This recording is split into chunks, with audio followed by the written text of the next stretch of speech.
Section 1. You will hear a woman phoning the local council about an abandoned vehicle. First, you have some time to look at questions 1 to 6.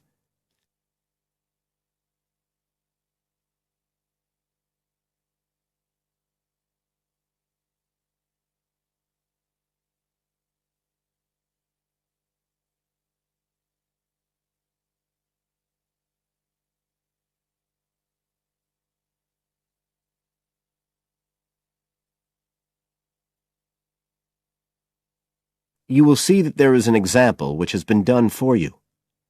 On this occasion only, the conversation relating to this will be played first.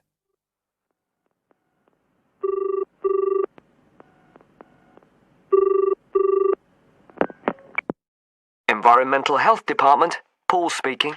Oh, hello. I wanted to report a vehicle that's been left parked near where I live. I think it's been abandoned. I wondered if the council could arrange to get it towed away. Have I got through to the right department? Yes, you have. If I could just take a few details. Your name, please? Mrs. Shepherd. Thank you. The caller's name is Mrs. Shepherd, so Mrs. Shepherd has been written in the space. Now we shall begin. You should answer the questions as you listen, because you will not hear the recording a second time. Listen carefully and answer questions 1 to 6.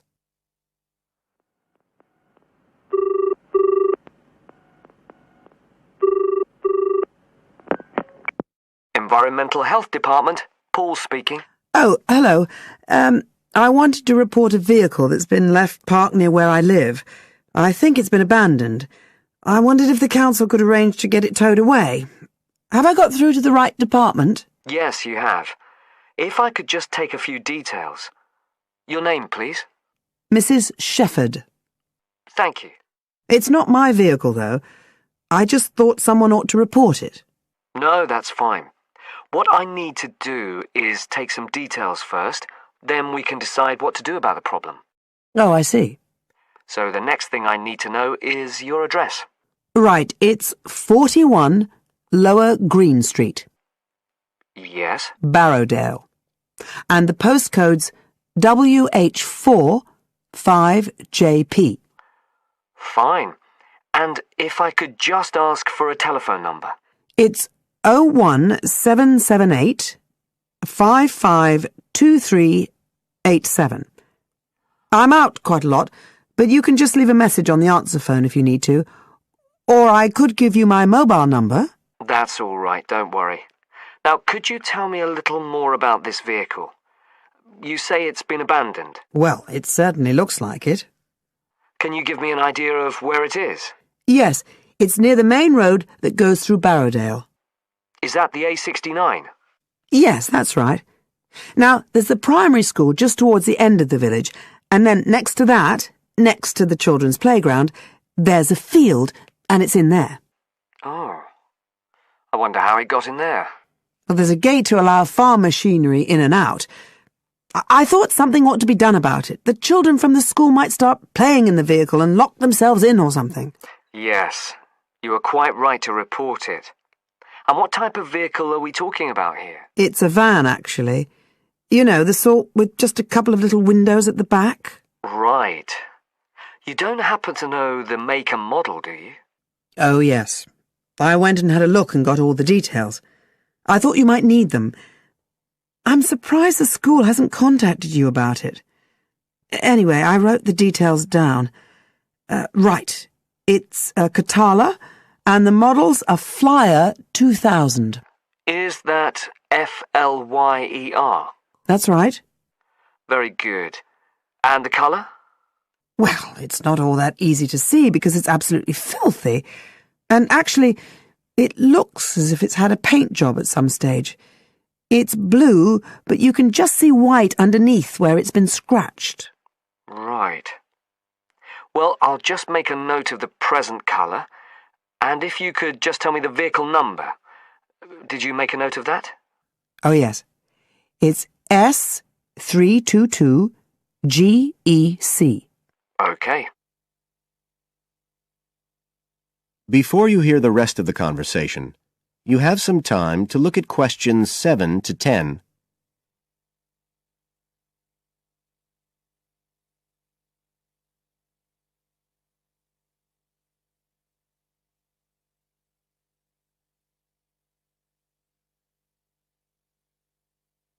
Now listen and answer questions 7 to 10.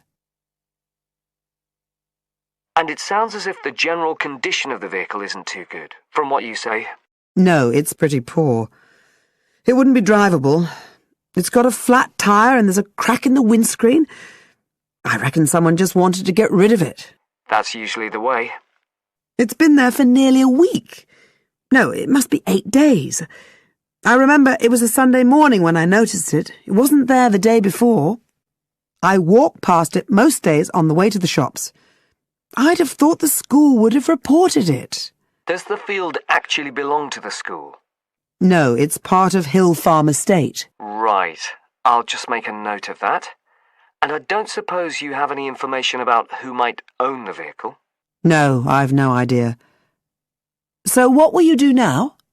Well, we'll come and have a look and see if we can trace the owner.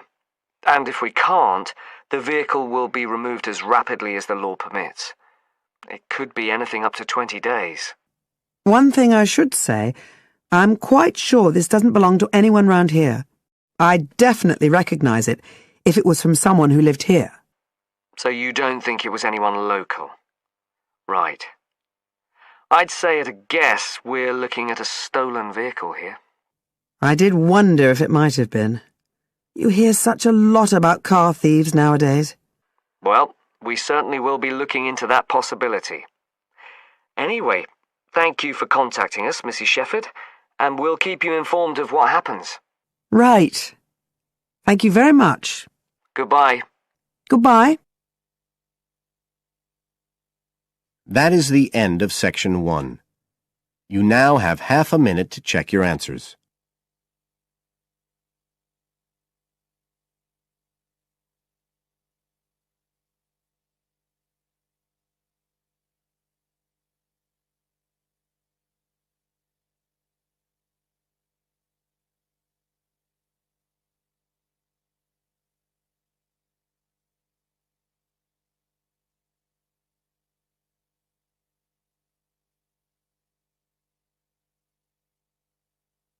Now turn to Section 2.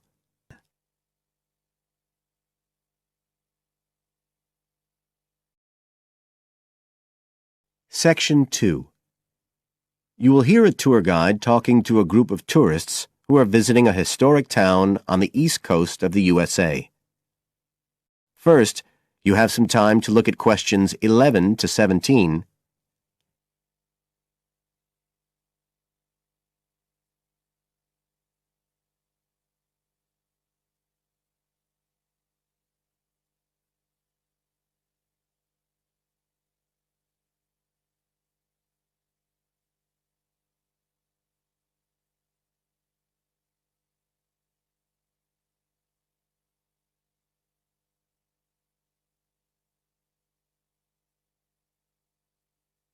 Now listen carefully and answer questions 11 to 17. Right.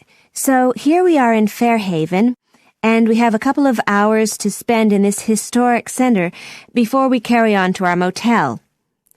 And as you'll know from the itinerary of our trip, we're visiting Fairhaven because of its historical links with a man called Manjiro Nakahama. So I'll begin by giving you a brief overview of his life, and then you can explore the town at your leisure. Well, Manjiro Nakahama, as he was then known, was born in 1827 in a village by the sea in what is now Toshishima-zu in Japan. And like many people in that town, he became a fisherman when he was just a youngster.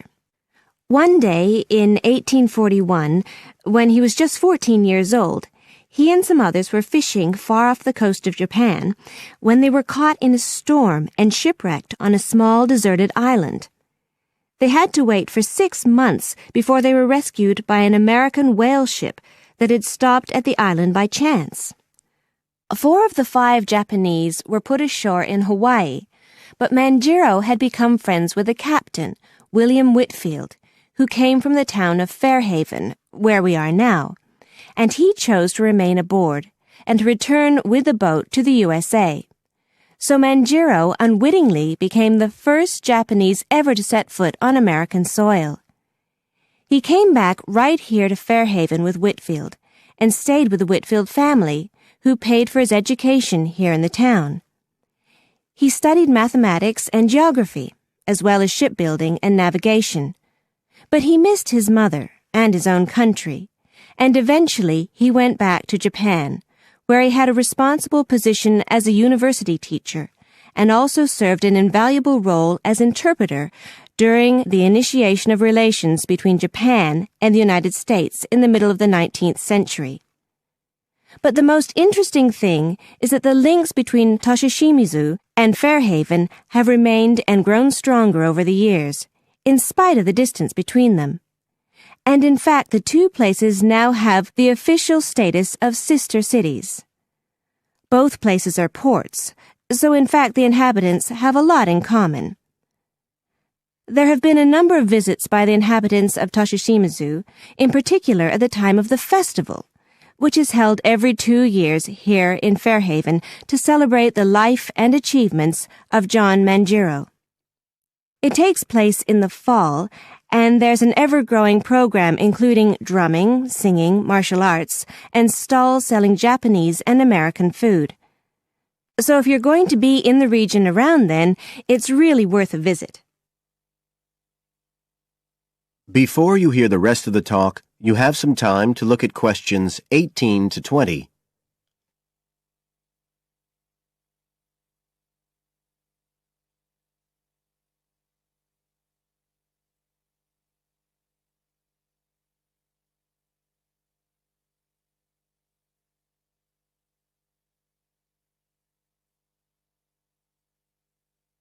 Now listen and answer questions 18 to 20. Now, many of the buildings that Manjiro Nakahama knew in Fairhaven are still standing today. And so if you'd just like to hand round some copies of this map, I'll suggest the best route to follow to see them. Okay, so if you look at the bottom of the map, you can see the Millicent Library, and that's where we are now. Now, to follow the John Manjiro Trail, you go out of here along Center Street and then head up Main Street until you get to Pilgrim Avenue. Go down there and turn right at the end. Go straight on, and just on the corner with Oxford Street, you'll see a 2-story house. This is the Whitfield family house, and this is where Manjiro first stayed when he came to Fairhaven. It's still a private residence, so please respect the owner's privacy. Okay, now if you carry on along Oxford Street, then turn left at the end, you'll come to North Street, and about halfway down there is what's known as Old Oxford School. This was the very same school that Manjiro attended when he lived here. It was considered to be the best school in town because of the quality of the building. Unusually, it was built of stone, and the quality of the teaching. Nowadays, it's usually closed, except on special occasions. Go on to the end of North Street and turn the corner onto Adams Street. If you follow the road down back towards the library, you go round a couple of sharp bends, and on the second of these, you can see the School of Navigation, which Manjiro also attended. And if you follow the road on, you'll soon find yourself back here at the library. And I'd suggest you spend some time looking around that too, if you have any time left. Right. Now, does anyone have any questions? That is the end of section 2. You now have half a minute to check your answers.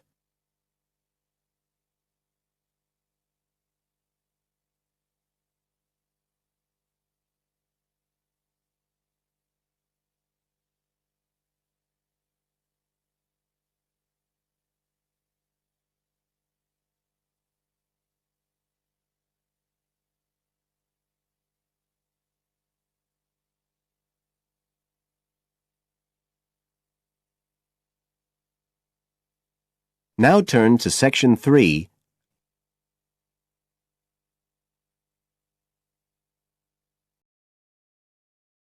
Section 3. You will hear part of an interview between Dr. Hilsden, a member of staff on a fashion design course, and a student, Julia, who is applying to do the course. First, you have some time to look at questions 21 to 23.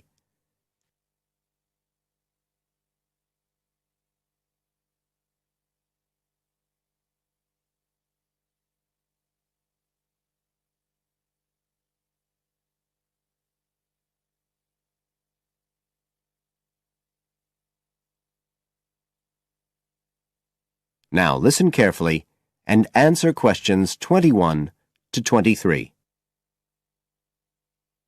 Right, Julia. So, from your CV and portfolio, and what you've already told me, you seem to be very much the sort of person we're looking for on the postgraduate course.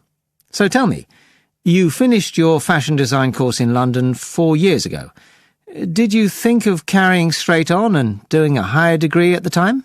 Yes, but there were financial pressures, so I ended up working in the retail industry, as you can see from my CV, and actually it was a very useful experience. In what way? Well, I was lucky to get the job with Fashion Now. They're a big store, and one of my priorities was to get as much experience as possible in different areas. So that was good because I had the chance to work in lots of different departments. And having direct contact with the customers meant I was able to see how they reacted to innovation, to new fashion ideas. Because with Fashion Now, a designer might show something in New York or Milan, and there'll be something similar in the shop within weeks. So that was probably the most useful thing for me. Right. And so what's made you decide to do a postgraduate course now? Well, while I enjoyed working at Fashion Now, and I learned a lot there, I felt, the way forward would have been to develop my managerial skills, rather than my skills in fashion design, and I'm not sure that's what I want to do. Yes. When I was doing my degree in London, I'd been interested in women's wear, but I know that there's been a lot of work done in areas like new fabric construction. And though I'm not intending to go too deeply into the technology, I'd be very interested in looking at how new fabrics could be used in children's wear. So I'd like the chance to pursue that line. Yes, good. And are you at all concerned about what it's going to be like coming back into an academic context after being away from it for several years? No, I'm looking forward to it. But I'm basically more interested in the application than the theory. Or at least that's what I've found so far, and I'm hoping the course will give me the contacts and skills I need eventually to set up my own enterprise. I'm particularly interested by the overseas links that the department has. Yes, many of our students look overseas or to international companies for sponsorship of their projects. You now have some time to look at questions 24 to 30.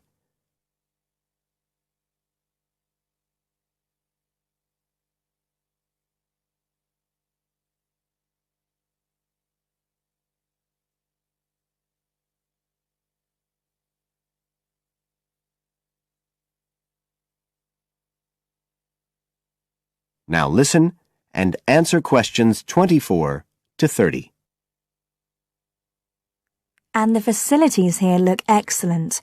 I just went to look at the library. It's really impressive. There's so much room compared with the one at my old university. Yes, most students find it's a good place to study. And there are link-ups to other universities, of course, and all the usual electronic sources. The staff run an information skills programme, which we recommend all postgraduates do in the first week or two. Design students find these special collections particularly useful. Yes. Then we have a separate computer centre, which has its own academic coordinator, Tim Spender. He's got a background in art design, and the ethos of the centre is that it's a studio for innovation and creativity, rather than a computer laboratory. Oh, right. I liked the study spaces where students can sit and discuss work together. Very useful for joint projects. We always had to do that sort of thing in the cafeteria when I was an undergraduate. And I read in the brochure that there's a separate resource for photography. Yes, it's called Photomedia. It's not just for photography, but things like digital imaging and new media. It's a resource for all our students, not just fashion design. And we encourage students to work there, producing work that crosses disciplinary boundaries. It's well used. In fact, it's doubled in size since it was set up 3 years ago. And we also have an offshoot from that, which is called time-based media. This is for students who want to develop their ideas in the area of the moving image or sound. That's in a new building that was specially built for it just last year. But there are plans to expand it, as the present facilities are overstretched already. Right. Now, is there anything you'd like to ask about the course itself? I know it's a combination of taught modules and a specialist project, but how does assessment fit in? Well, as you'd expect on a course of this nature, it's an ongoing process. The degree course has 4 stages, and there are what we call progress reviews at the end of each of the first 3. Then the final assessment is based on your project. You have to produce a report, which is a critical reflection on your work. And is there some sort of fashion show? There's an exhibition. The projects aren't all focused on clothes as such. Some are more experimental, so that seems more appropriate. We ask representatives of fashion companies along, and it's usually well attended. Right. And another thing I wanted to ask. That is the end of Section 3. You now have half a minute to check your answers.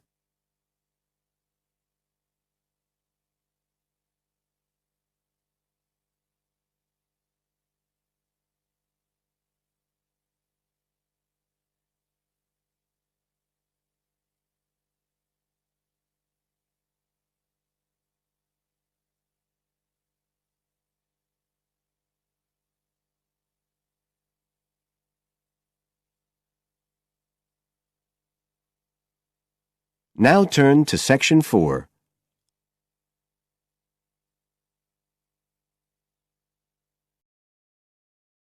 Section 4. You will hear a lecturer talking about the importance of laughter. First, you have some time to look at questions 31 to 40.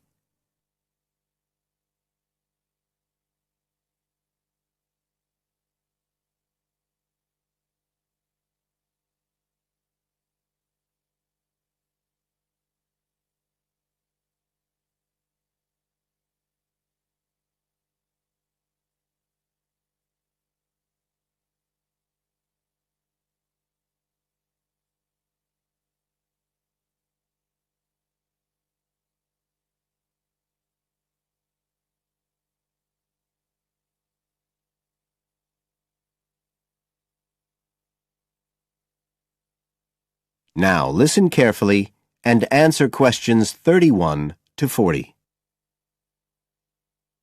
Good afternoon, everybody. And in our second talk on social psychology, I want to look at the role of laughter in our lives, something that usually gets everyone smiling from the start. So, first of all, I'll start by looking at the actual nature of laughter. Well, when someone laughs, you've got movement of the muscles of the face and the chest, and you've got sound formed when the air's forced out of the body as part of this process. So we're talking about a physical activity. But obviously, other things are involved as well, and this is where it gets more complicated. Laughing isn't something that you normally decide to do, so it's not voluntary behaviour like ordinary speech. Instead, it's regulated by our instincts, rather like the singing of a bird or the roaring of a lion. And once you start to laugh, it can be quite hard to stop. That's not always under your conscious control either. But why do we laugh? Because we find something funny, most of us would say. But in fact, it appears that laughter has little to do with jokes or funny stories. Only about 10% of laughter is caused by things like that. One suggestion is that human laughter may have originally started out as a shared response to signal relief at the passing of danger. And it's true that even these days, laughter's rarely an activity carried out by an individual on his or her own. In fact, people are 30 times more likely to laugh when they're with other people than when they're completely alone. Laughter still seems to be a kind of social signal. It occurs when people are in a group and they're comfortable with one another. And it seems likely that laughter can result in the creation of bonds between the people in the group. And it's precisely because of this social aspect of laughter that people like public speakers and politicians often try to get their audience to laugh. It encourages their listeners to trust them and to connect with them. But this kind of thing, controlling the laughter of a group that is, indicates that there's a link between laughter and power. And this is supported by several studies that indicate that bosses use humour more than their employees. And research has also shown that female listeners are likely to laugh much more if the speaker is male. So it appears that there are gender issues associated with how much we laugh. I should also point out that laughter can be used as a negative signal as well as a positive one. I think we've all probably seen evidence of a group using laughter to exclude someone, to emphasise that they are not accepted. So it's not always a positive type of behaviour either. So what all this goes to show is that laughter is a very, very complex issue.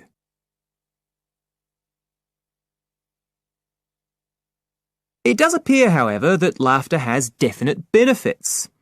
If we look first at the psychological aspects, we know that people often tend to store negative emotions such as anger, sadness and fear, rather than expressing them.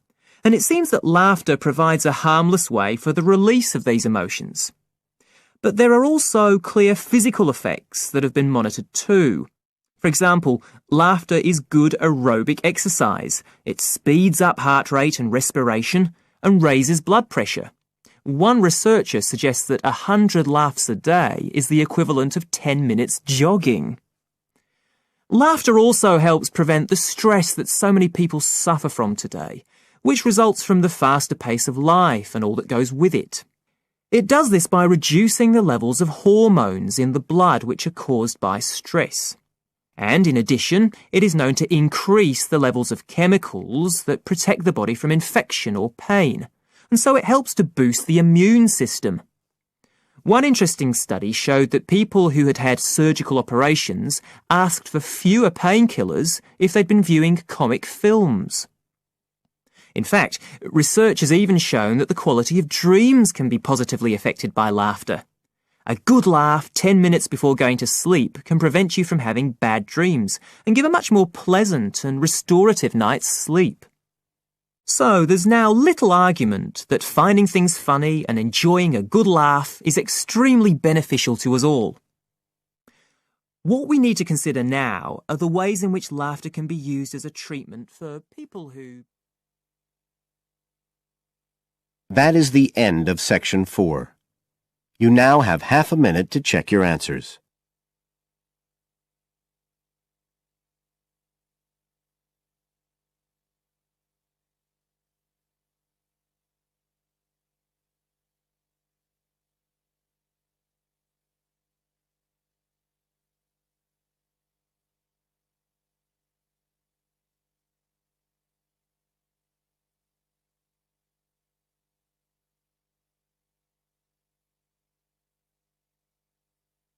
That is the end of the listening test.